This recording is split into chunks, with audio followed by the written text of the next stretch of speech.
Thanks, everybody, again. I'm Lorraine. I'm excited about this section of the, can you hear me without the mic? Okay. I'm excited about this section of the program because it's something that we can bring back to you right in your offices if you need us to, and I'll talk a little bit more about that. But Paula just covered the processes and the systems pieces of the benchmarking survey. I'm going to cover the people piece of the survey. Okay. So Robert Half developed a tool back about 2 years ago. It's called a workforce planning tool. And this workforce planning tool takes data from different areas, but a big part of the tool is using the benchmarking survey that we've been talking about today. The purpose of the tool is for you as financial executives to see how your staff levels and your allocation of those staff levels are working for you in comparison to other companies at your revenue level. So obviously, what that's going to help you do is collaborate with your HR so that you can figure out what type of planning you need to do. It's going to optimize your workloads, and also it's going to identify workforce gaps. So all those tools obviously will help to improve your processes. So this workforce planning tool that I'm speaking about, Robert Half created, and you will basically, when you bring up the tool, it'll ask you your revenue size, because obviously you need to see the results based on that. One of the things personally is, I believe Paula said that, I think 84% were under, in the survey, were under 100 million. I'd actually like to see them break that down more. And I think this year, Paula and I, based on digging into the survey, we're going to give some input to the people who are doing the survey and say, hey, listen, this is what's really happening, you know, and how can we improve those numbers? So we're excited about that. So the example I'm going to use today is a company that's 25 million or less. I originally was going to use one that was a little larger, but I changed it based on the numbers that we were seeing here on Long Island.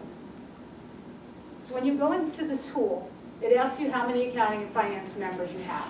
So you want to look in your operations, you know, your accounting operations, your general accounting, your finance, and your internal audit areas for that.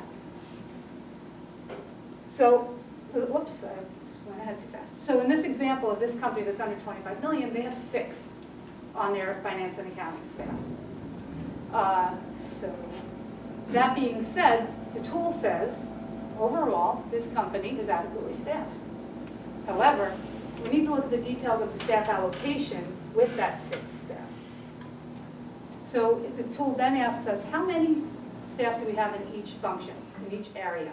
So first it goes to your accounting operations area, then your general accounting area, and you'll see that we've inserted what this particular company that I researched had in their division, in their departments. Their finance area, and finally how many staff in their internal audit.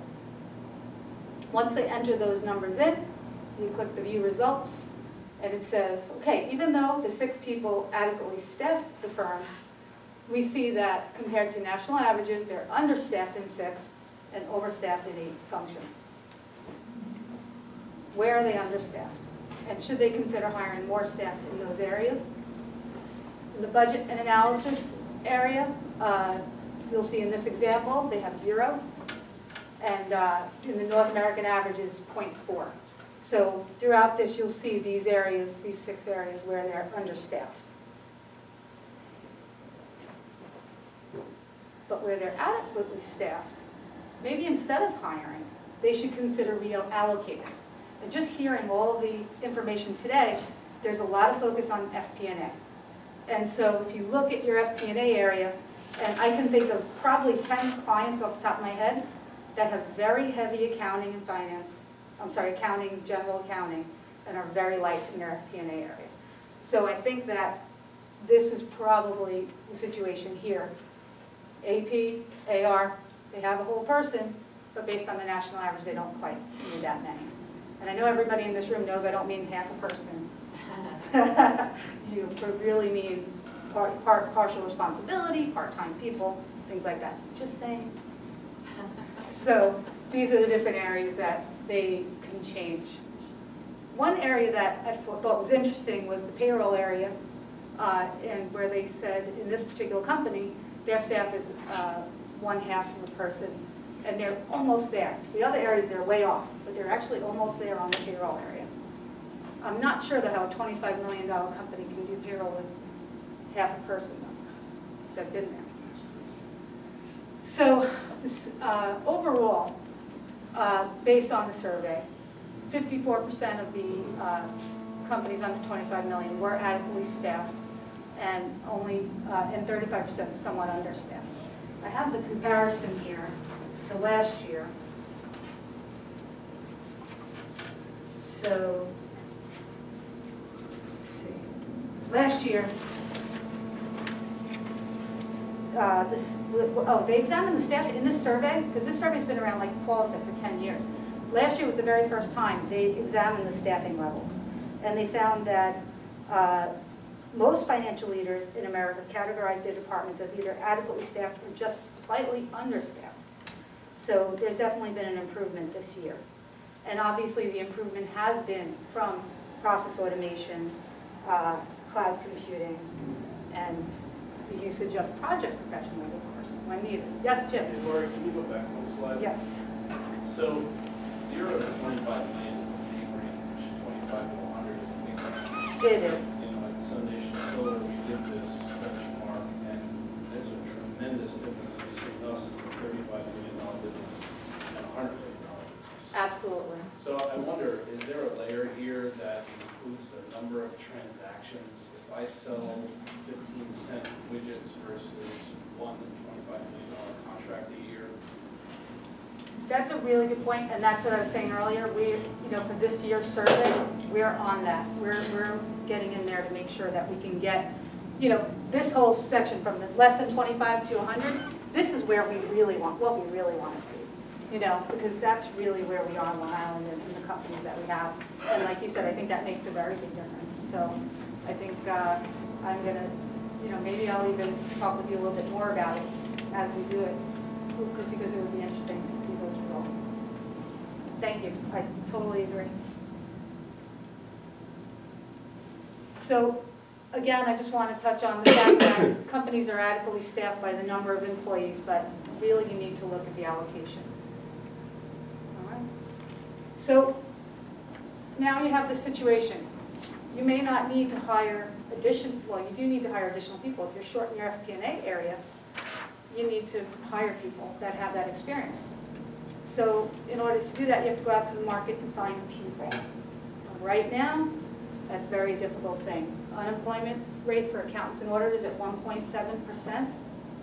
Not even recent grads. College grads, 25 years old and over, 2.1% unemployment rate. Really hard to find the people out there. So, I have one other thing on the unemployment for you.